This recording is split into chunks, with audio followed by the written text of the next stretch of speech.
Temple turtles are forced to live in cemented pond with stagnant water full of plastic and religious debris. Turtles are cold-blooded animals, and when they are unable to bask, they face various health issues such as fungal shell rot and parasitic infestations.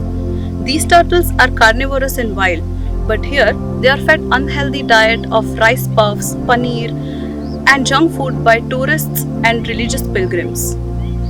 Turtles in wild lay their eggs in ground in cavity nests on the banks of water bodies. But here they are forced to lay their eggs on the cemented surfaces of these ponds with very low viability.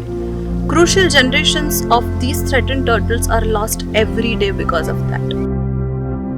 A unique turtle known as the black soft-shell turtle was presumed to be extinct in the wild. A lot of people thought that they existed only in the temple ponds of northeast India and Bangladesh.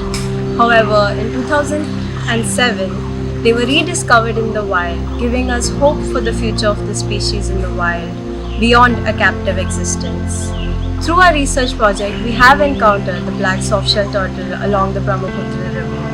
We are working towards ensuring the conservation of these populations in protected areas of Assam.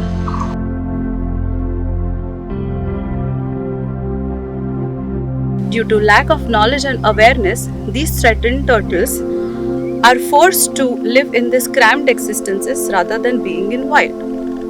What happens is, when people see turtles in the wild, they usually see them crossing the road or while being themselves, they pick them up and take them home. Either they dump them in the wells or they think that donating them to religious institutions will bring them blessings and goodwill.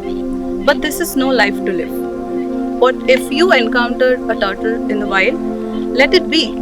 Or if it needs assistance, if it is crossing a road, if it is injured, do contact your forest department or your local wildlife rescue organization.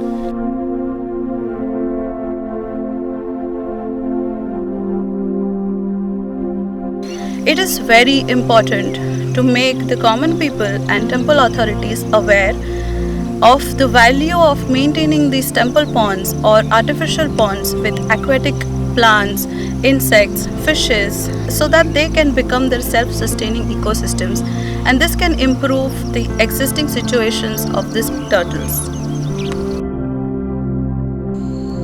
Creating sandbanks for basking and breeding areas for turtles can help in rearing healthy populations of turtles for future generations.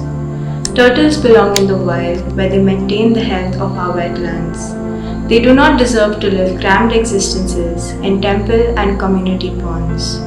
Help us create awareness by sharing this video.